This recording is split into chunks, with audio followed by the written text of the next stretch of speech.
Well, Nick, it's funny, you know that thing at the Word on Fire conference. I don't remember what I said because I obviously it wasn't scripted; it was a conversation, and I really prayed to the Holy Spirit, and a lot of people praying for me that day that I would come out with the right words. Mm-hmm. But the weird thing is that they haven't released the video. 1 year on, I've still not been able to see it or replay it, so I still don't know what I said. It moved you so much. So, Jenny, sorry, a few people are hard of hearing. Could you go a bit closer to the mic? oh right, okay. When is it on? Do you want to elevate it a bit? So it's Maybe closer to you, Jane. Is it on? Do you want to do that for me? I'm not an expert on this yet. But you we got someone who is in the room. Did they do Who's it? an expert on how to do this? I don't know if that counts. I don't know if it does come up. Yeah. I don't think it goes up. Only. Oh, maybe he. We could put a book under it. Teresa, Yes. maybe move the table a bit closer to you. Okay, is that better? Can you hear me better now? I think so. A bit better, but not enough? Not yet, no. Okay.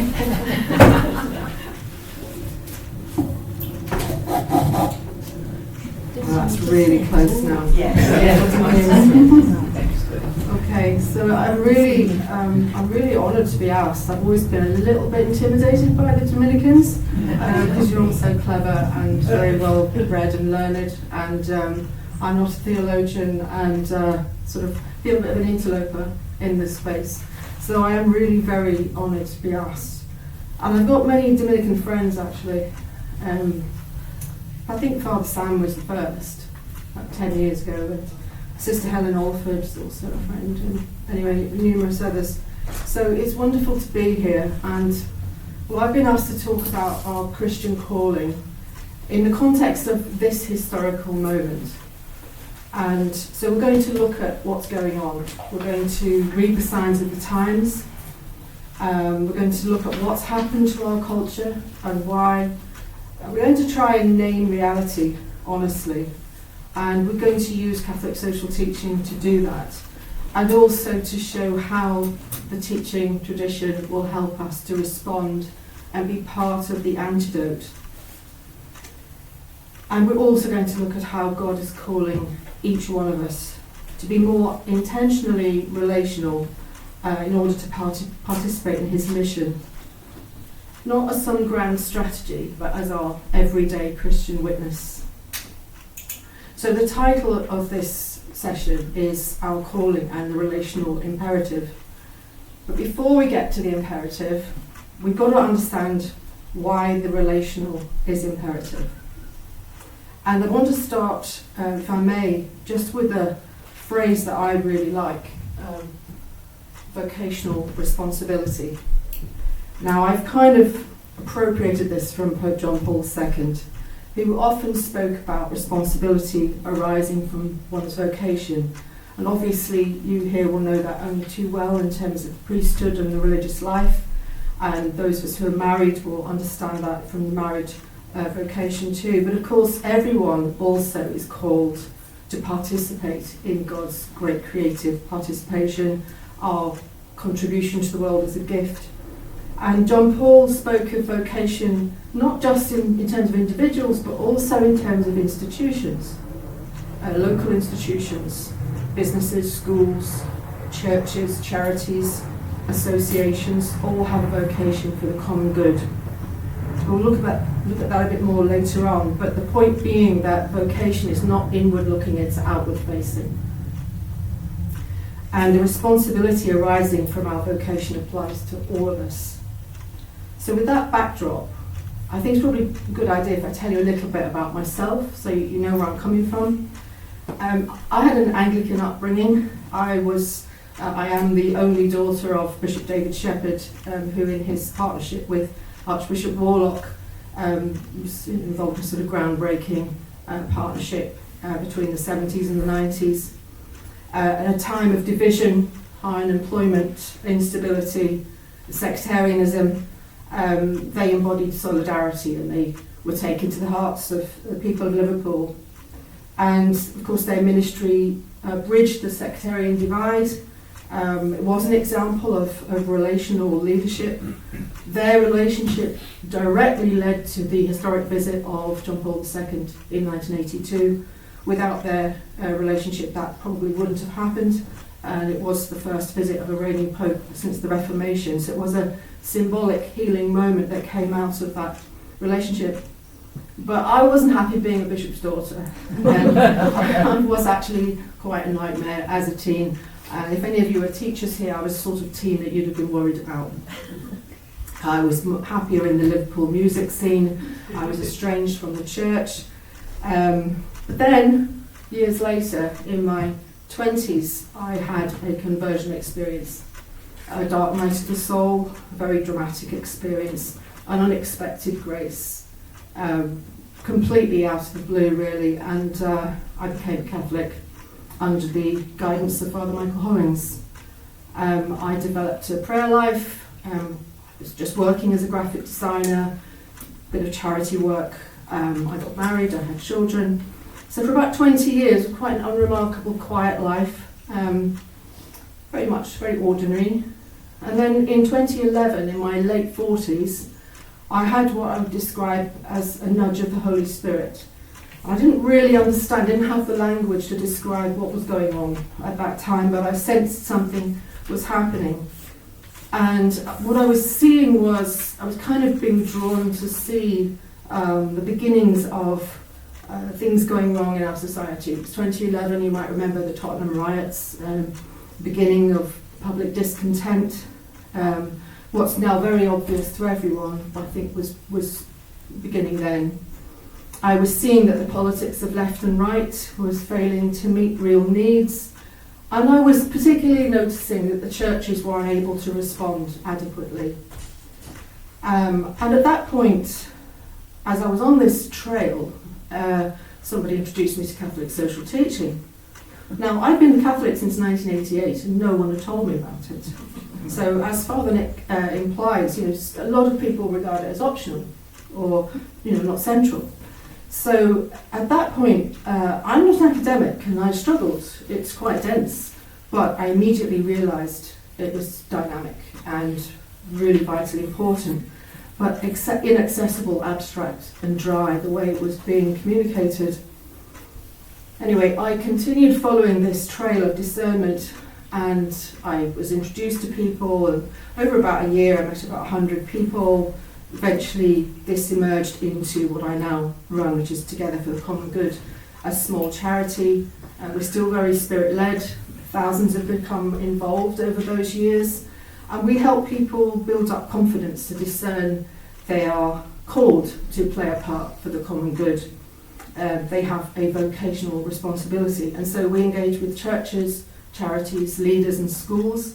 We produce online resources, we hold public talks on the big questions of our time, we produce a podcast, and we have a schools programme. I'll tell you more about that at the end of the session. But essentially it's about confidence building and formation, particularly around becoming relational. So in all of this journey, I just try to follow what the Lord is asking of me. It wasn't my idea. You did not choose me, I chose you. That's very much how it feels. So let me just say what we mean by the common good before we go any further. Because often, many of you are scholars, so you'll all have your intellectual idea of what the common good is, and in wider society people have an idea of what it is. It can tend to mean something quite woolly. People think it's a bit vague. And of course the classic definition from Gaudium et Spes is the sum total of social conditions that allow people, either as groups or as individuals, to reach their fulfilment more fully and more easily. But for me it's a bit dry, it's a bit abstract. So the common good is not an outcome that can be imposed from above. It's not something that a government can create. It's not utopian. It can't be engineered technocratically. It emerges from people being together. There's something of a mystery about it that comes from the transcendent nature of human beings. and it comes through their free participation. If you had to boil it down, you'd probably talk about a shared life, a life that is shared, and is shared across difference, class, ethnicity, opinion, age. And it requires dialogue, it requires deliberation, listening, negotiation, forgiveness, forbearance. Many of you in the community will understand what that means. It's not easy, it's not sentimental. Sometimes it has to be negotiated hard. If you're thinking about building a common good between a business and unions, for example, you may have to negotiate the interests that are at play there. You're thinking about negotiating a common good around immigration, you would have to take into account the interests of the host communities and the people who are travelling to a new country, and you work out a balance of interests. But also, we can think of it in a more innocuous sense, but a more joyful sense, like a choir, very much like your voices singing just now.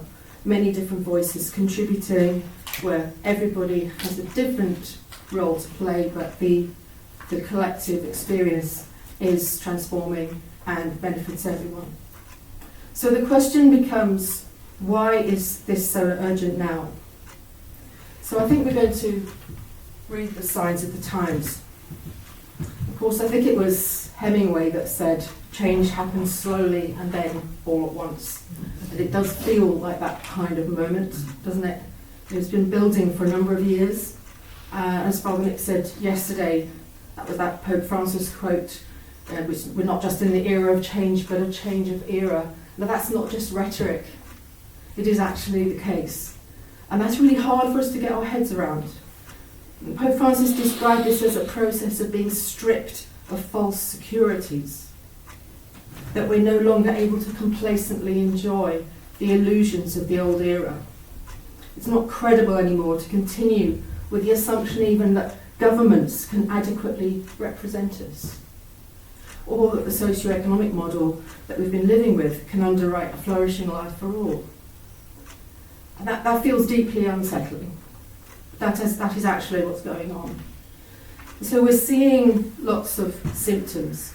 We're seeing, of course, extreme inequality, estrangement between different groups, the commodification of creation. We're seeing war, displacement of people. We're seeing the extreme liberalisation of abortion, of assisted suicide, a shift, a profound shift in the idea of what human dignity means. And we're seeing the young in particular manifesting symptom pathologies, symptoms of distress, depression, self-harm, yearning for meaning, addiction to social media, profound loneliness much worse among the young than the old, in fact. And we're seeing the digital space, the new digital revolution is really threatening what we understand to be our physical reality, our relationship with place, particularly in poor communities.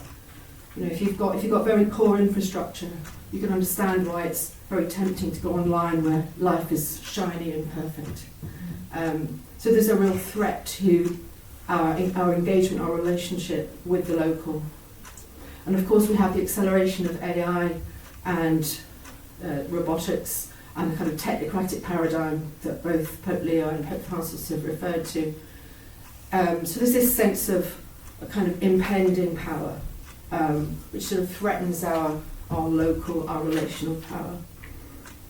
And because of the kind of politics that we've been seeing, we really have a collapse of trust in our political leaders.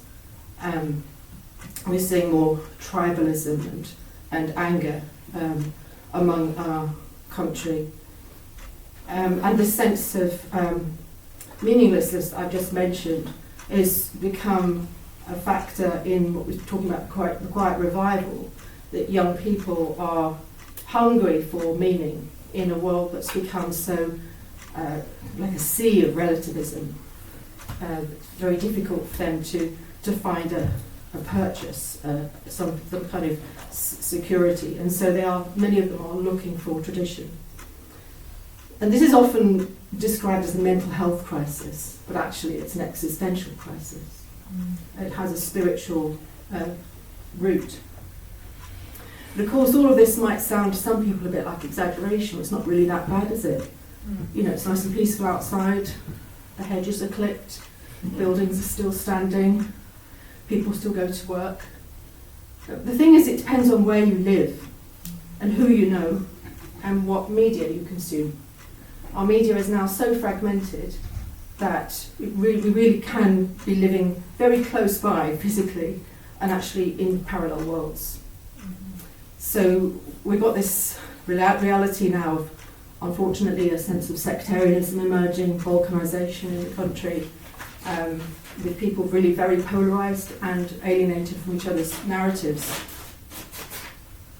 So I just want to talk a bit now about what's behind this. So the Catholic tradition, of course, helps us to read through the lens of political economy. And that's very important because this is the context in which we live and it really affects human beings and our relationship. And we can see that what's called the neoliberal political economy, which particularly has been prevalent since 1979, has regarded human beings as units of labour, which must be cheap and mobile. So because of that, manufacturing got offshored to the Far East, and because it was cheaper, obviously. But this broke the tradition of vocational jobs and all the cultural tradition that went with that. And that's much more profound than people think. It actually goes to the primal imagination. People who've lived with that inheritance for generations, suddenly it's gone. And we mustn't underestimate the impact of that. And so while this economic model was going on here, of course it's also attracting workers from poorer countries to leave their families and take up low-paid jobs here that prop up Western business models. So actually you're breaking two lots of communities. You're breaking our home communities and you're also breaking communities from which the low-paid workers come. This was all, of course, supposed to be creating a frictionless environment for investors. It worked very well for them, they made a lot of money.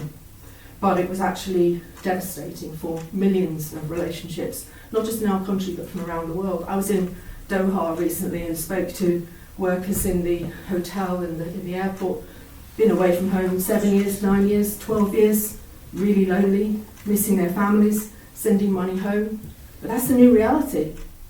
Their families now depend on, their economy now depends on somebody living in another continent.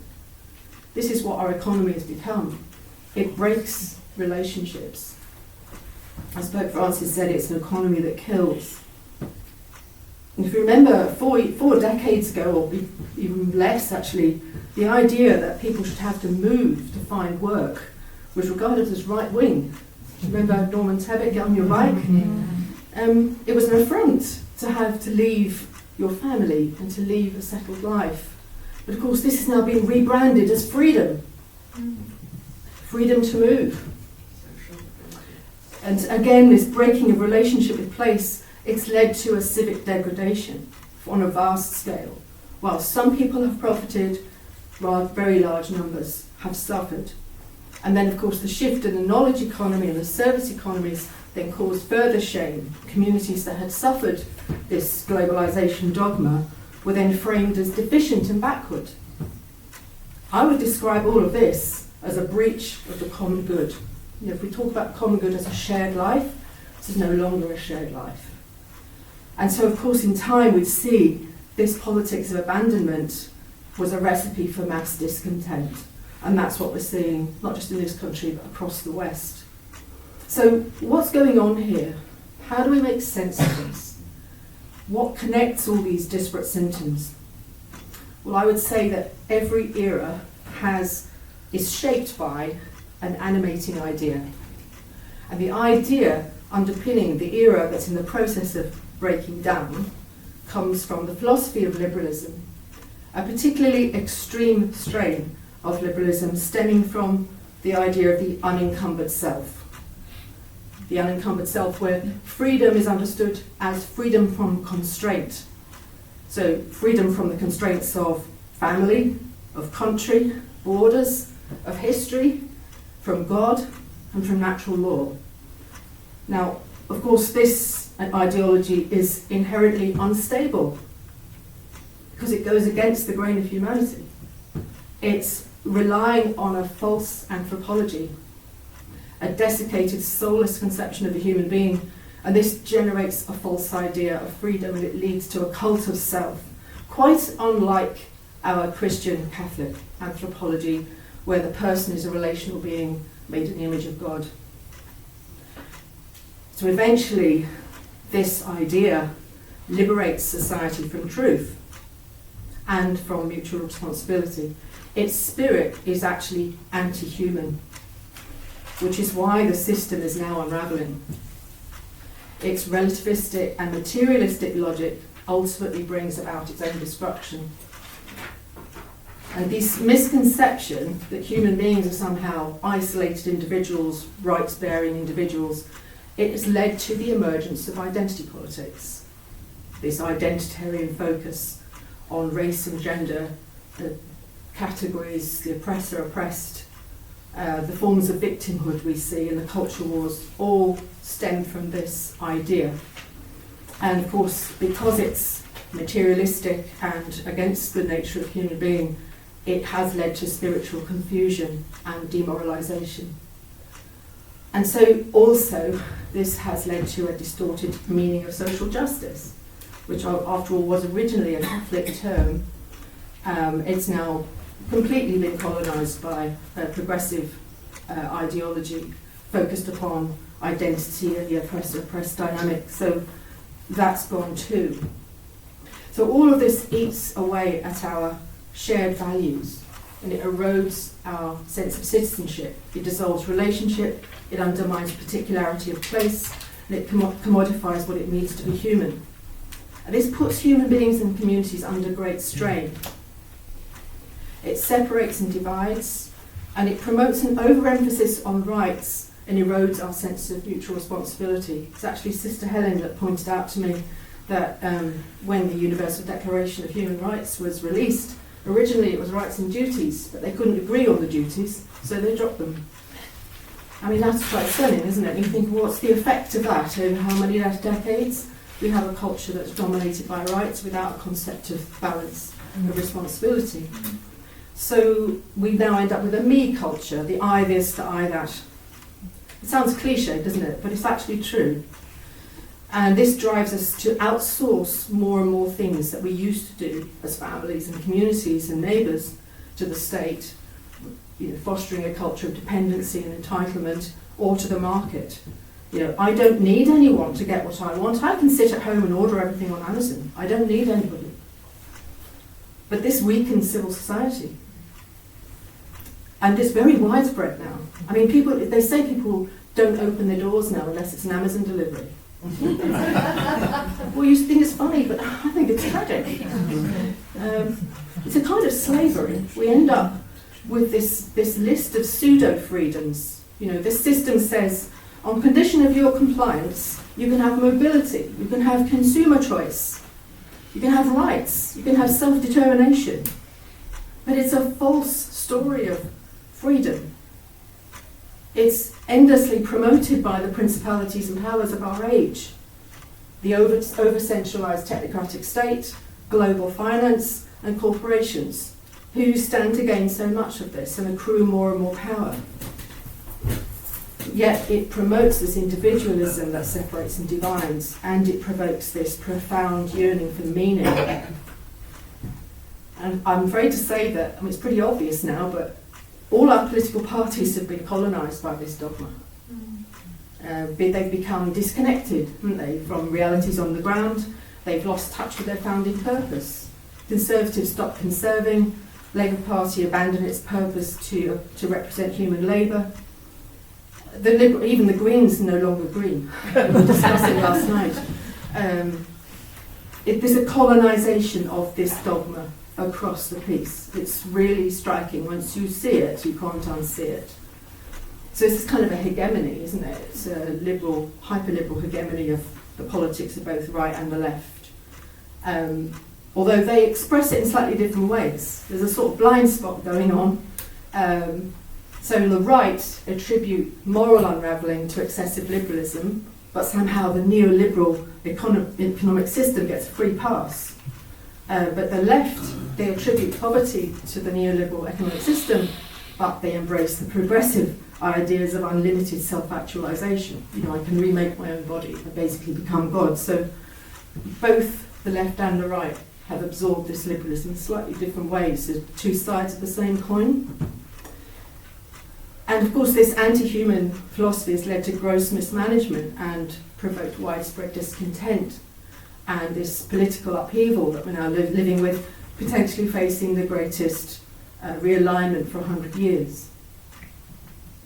And efforts by the political overclass, an empty overclass, I would argue, to fend off this revolt, have just alienated the public further. As John Gray says, they cannot comprehend that what they termed populism is actually political blowback against the social disruption that their policies have produced. And of course, in the last few days, we've seen the beginning of this new trend of an insurgent populist politics, not only on the right but on the left. It's identitarian, sectarian, emerging along religious lines. Fragmentation is becoming the norm. So we can see how this hyperliberal philosophy has affected public opinion more broadly. There's no mass outrage, for example, against this profound shift in human dignity that we mentioned earlier, this extreme of autonomy in terms of abortion up to full term and assisted suicide as a healthcare option. It's widely accepted. But actually this is the logical conclusion of this animating idea. That's where it leads. So this idea of choice and rights has become hegemonic. And the idea of mutual obligation, I could make a choice about ending my life, doesn't matter, none of your business, won't affect you. This is nonsense. We know that our decisions affect each other. We are related, we are relational beings, so it's a big lie that's being sold to us here. So we find ourselves at a hinge moment in history, and the coming months and years are going to be volatile. It's not probably going to settle down anytime soon, so we've really got to get used to it. And it remains to be seen if any political leadership can deliver a social peace. So understanding this context is vital if we discern our mission in this new era. And the shape of the new era is turning out to be quite different from the old. As Lord Glassman said in a recent lecture for us, the emerging era is tragic. The previous era was procedural, legal, administrative. The new era will be political, volatile, and democratic. So a note of hope there. He sees, or he perhaps hopes for, a shift from individualism to institutions, from self-definition to the authority of tradition. He's sensing some of the things that we're seeing in the Quiet Revival, for example, and he's seeing the importance of those local institutions.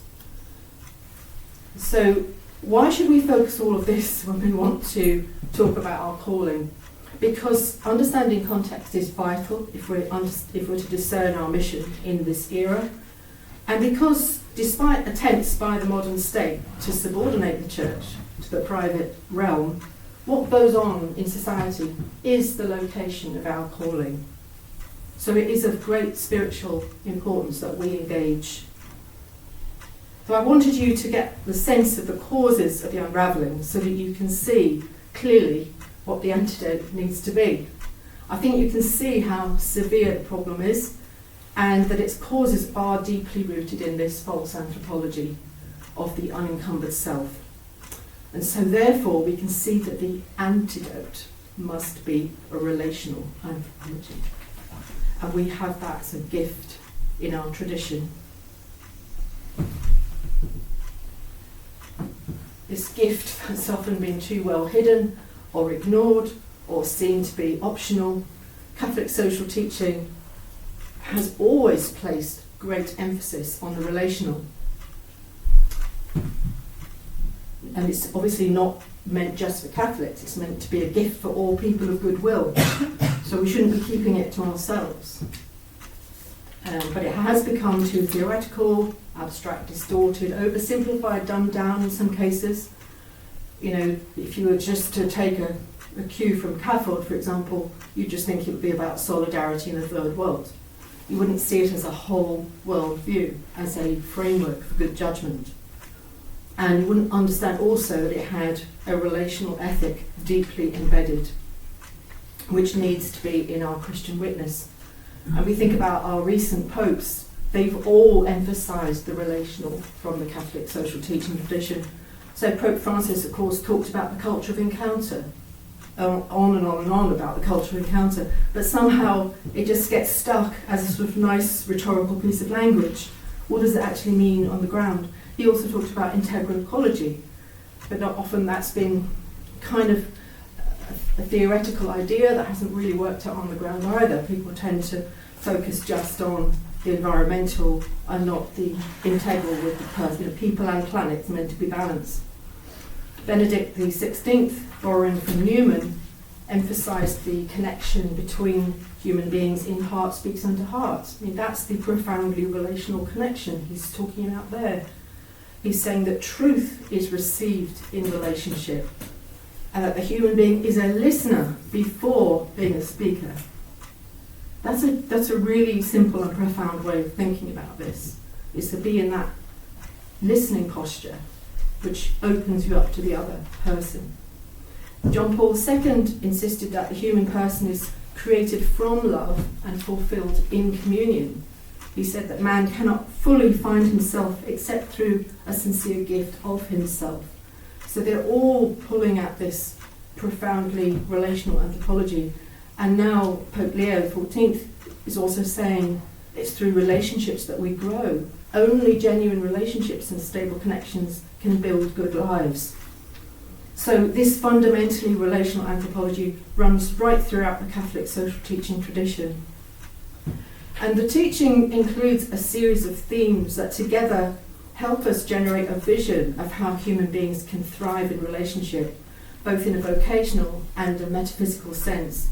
Of course, it starts with personhood, what it means to be a human being, a relational being with a transcendent nature, and from this flows the dignity of the person, respect for life, and the dignity of work.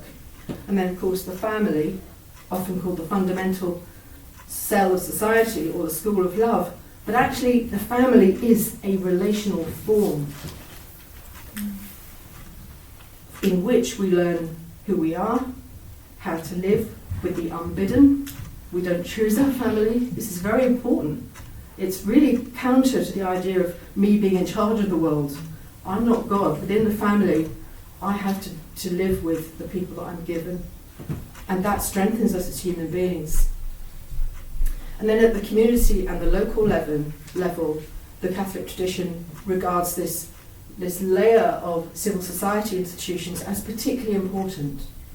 It calls them intermediary institutions, and each has a vocational responsibility. This is what John Paul II spoke about so much. And that means clubs, associations, businesses, schools, charities, churches, religious orders, other religious bodies. And rather than an inward orientation serving its own interests, each institution is called to an outward-facing responsibility. To live up to its unique vocation for the common good, whether it's serving great pizza or whether it's running a great fishing club, each has its own calling.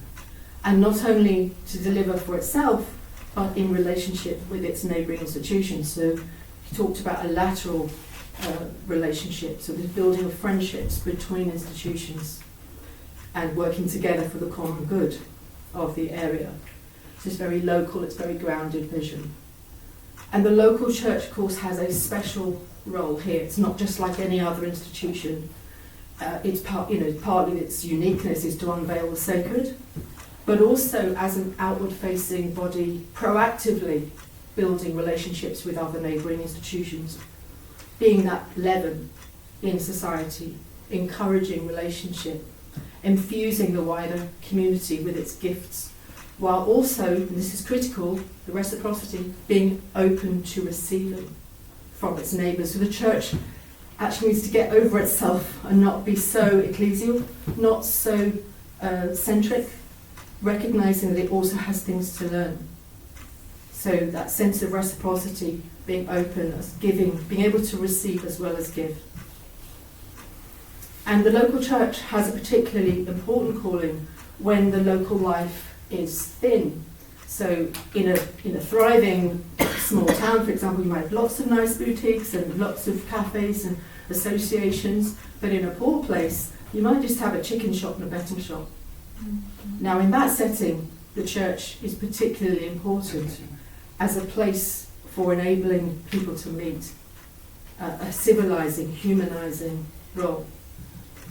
And so what I've been talking about here is really a reflection of the subsidiarity principle. And of course that underpins the entire architecture, the way of understanding society through a Catholic social teaching lens. And of course you'll know this principle, but I'm going to say it anyway, it holds that decisions should be taken closest to those they affect, and that responsibility should be taken at the appropriate level, and that no central authority should do what can be done more locally. Now its purpose, this principle, is to empower the person to participate according to their gifts and ability. Its purpose is to uphold the integrity of the human person. So if you ever hear a government talking about having a local consultation, or we're going to include the local people, that's subsidiarity. It's not. That's a top-down interpretation. Subsidiarity arises from below, and the whole point is to uphold and enable what arises from below, not just to be benevolently including people. And its purpose is, of course, to prevent domination, to prevent dependency, and to prevent the centralisation of power. It's to enable agency, and it's to enable collective agency among human beings. What we talked about earlier, that precious moment between human beings, that is the common good. And it enables responsibility to be taken locally, and for power to be relationally distributed. So, for example, in a church or a religious order or a congregation, clericalism, we all know, is a bit of a problem, right? And the idea of shared leadership also is a reflection of subsidiarity, of distributing leadership. And this understanding of subsidiarity also helps us to understand the purpose of the state, which is to create the conditions that allow, but not seek to control, that enable families, persons and intermediary institutions to flourish within the law, to fulfil their vocational responsibilities together. Of course, alongside subsidiarity is solidarity, always in partnership, these two principles, which views human beings as social beings designed to be interconnected by relationships of mutual concern and support. It's a determination to work for the good of all and of each individual.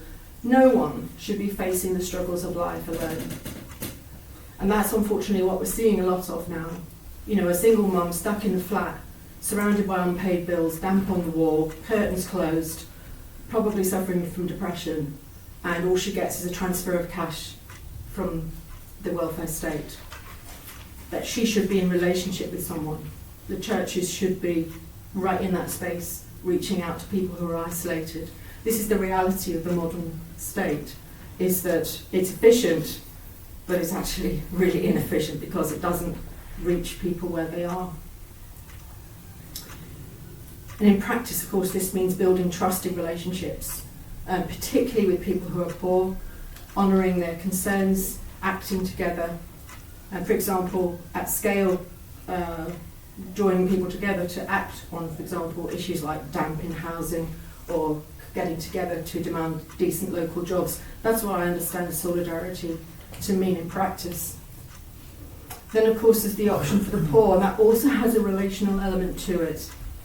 It's not immediately obvious. Yes, of course, the option for the poor often means reference to charity and to almsgiving and justice, but this other deeper meaning I found comes from the Bishops of South America in the Abraceda document, that if we're not in relationship with people who are poor, we will get the wrong conclusions. It's actually, again, this idea of the Corinthians image of the body. If we ignore the weak and vulnerable part, the whole body becomes sick. So we actually have to pay very careful attention to the poor part of the body.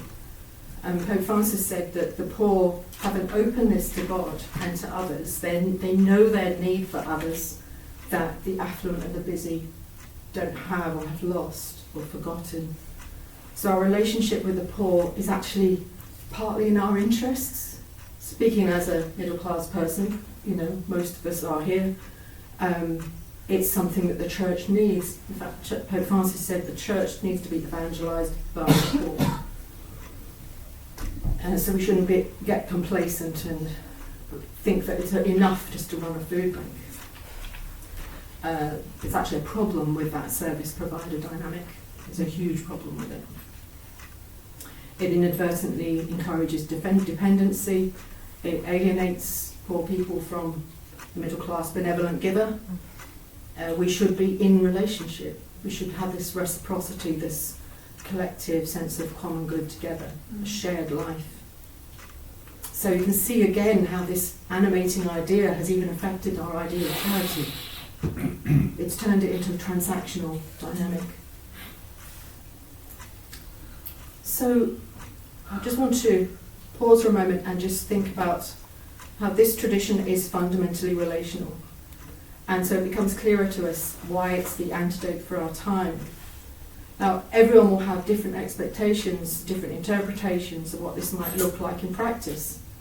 But let's explore some possible approaches which we might consider, especially if you're thinking about developing formation.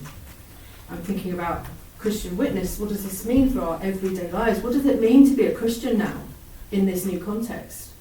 It's not good enough to think if we just do things the way we've always done it. This is a new time.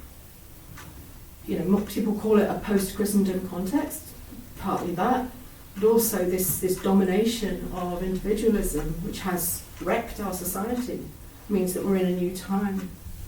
And of course we see this evidence of some young people, the numbers are small, but they're significant, through the Quiet Revival research, turning to the Catholic Church, hungry for meaning, looking for tradition perhaps to counter that progressivism, searching for some discipline to give shape to their lives.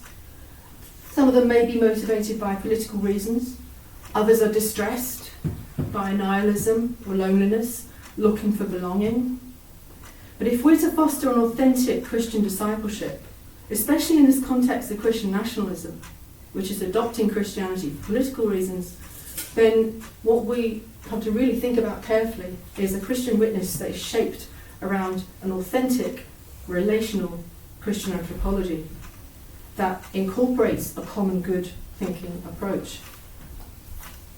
So there are many dimensions to this. Let me throw some ideas and we'll have a discussion afterwards. Of course, within your tradition, you'll be the experts on this, but interiority is actually, of course, fundamental. And I wouldn't necessarily assume that the newcomers to Catholicism or to Christianity have really got that yet. They might have come for political reasons or intellectual reasons, but teaching people to pray is actually really, really fundamental, and a daily practice perhaps of examine and lectio. But I would inject here the sense of how can we make prayer relational. So you might think about communal ways of making liturgy more communal, perhaps adoration more communal, and also to inject into that mix the question, what is God doing here among us? The sense of his work, his movements among us. And also to make people aware of their gifts and skills, what they have to contribute. As we said, we need to have an outward-facing posture, oriented physically and metaphysically, grounded in our neighbourhoods. No longer is it viable, really, for the church to be inward-facing, serving its own people. We're really called to offer out, but also to be in listening mode, the attentiveness to the Holy Spirit, so we actually find out what's going on where we live, to be conscious of context. Too often Christians carry on as if it's business as usual. We might perhaps do some walking in the area, mapping. Who do we know? Who don't we know? What institutions are in our neighbourhood? Are we in relationship with them? If not, why not? Do we know someone in our congregation who knows them? How can we be proactively relational? We might consider one-to-one conversations as a practice within our congregation, getting used to having proactive conversations. And small relational acts, and Father Sam yesterday was talking about the London Tube problem, but now we know that it's actually a much deeper problem. And so we can make intentional eye contact as a countercultural act, a simple thing to do, but actually really quite challenging for people who are not used to that. We can say hello in the street. We can refuse to use the self-checkout.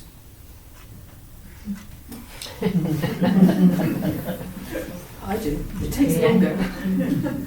And in terms of our Christian witness, in conversation with people, we can assert, a confidence about what our faith draws us to. We can say that children are a gift, not a right. We can say that we are designed for relationship, that we should care for our elderly and not kill them. These are becoming, strangely, countercultural things to say. But this is part of what we need to be building up in terms of our confidence as Christians. Not a triumphalist version of being Christian, a kind of generous, capacious Christianity, but has a very clear understanding of what it means to be a human being. Bear in mind that actually in this society we have been and we are being evangelized by another belief system to become consumers and rights bearers. It's not neutral. It's not a neutral set of ideas. It comes from another animating idea. And so we have to recognise that we do things differently. And part of that is about telling the truth. Truth speech is actually a really, really powerful device. And you will often, I'm sure many of you will have felt this sense of self-censorship. Oh, I can't say that. That might be a bit awkward. What's going to happen if I say that? When that next happens to you, just take a little pause and think, could I just have the courage to say something that injects a note of doubt, that allows you to be in tune with your conscience? Because the more we self-censor, the worse it gets. And we may have to sacrifice some lack of safety in doing that. I think we've got to get used to being a bit uncomfortable. I also want to speak a bit about friendship. Now, friendship, not just in terms of our mates, our friends, but social friendship, civic friendship. Being intentional about reaching out, building those connections with neighbouring institutions, perhaps with unlikely people that we wouldn't normally come across. That sense of understanding that governments may not be able to fix the problem. So in the meantime, and in fact any time, and this is what subsidiarity teaches, that this is part of what we do, is we have families, we have communities, we have local relationships, we have associations, we build connections with our neighbours, and this is actually a cosmic role. There's something very profoundly human in terms of our human transcendent nature that is a resistance against the power of the overbearing state and the pervasive power of capital. We need to be identifying relational forms. Say, for example, you notice a little group in your area and you think, they actually have got a bit of energy about them. Encourage that, strengthen it, expand it, connect them with other groups. So that's that sense of trusting what people are doing. I mentioned earlier about charity, how it's morphed from the meaning of word, of course, charity means love. It's now become service provider. That's so different, isn't it? So when we read the word caritas, or charity, let's try and remember actually what it's really about. And in the World Day of the Poor letters in recent years, there's been a lot said about this, that we should stop outsourcing to the state, stop outsourcing to organisations. It's personal. We should be taking this personally. And of course, giving our time, the gift of time, is so powerful. So our actions here as Christian Witness, they don't need to be a big project, don't need to be grand, we don't need funding. we can actually just start with one small step. And of course, in this new era of AI and robotics, this becomes even more important, that we hold on to what it means to be human, that we make things together, we do things together, we don't just consume. So we can organise a dance, we can organise a night playing games, we can create a spaces for grace in which people can come together and discover company. As you said before, no one needs to go through or should go through life alone, and many people are doing that. And people are so touched by the opportunity to tell their story, to be heard, and to be called by name. It's a very powerful thing. You've no idea how lonely many people are. When I speak to friends who are psychoanalysts and so on, this is what they say. The level of distress is really quite profound. So I'm going to wrap up there and just leave you with the Jeremiah quote, which everybody knows so well. But I do think it's for our time that we're not to turn in, we are to turn out, outward facing. Hard years ahead, the cavalry is not coming over the hill, it's actually up to us, and courage is required, but we have the friendship of Christ, and we're called to be pilgrims of peace. So I'll wrap up there, and let's have a discussion. Any thoughts?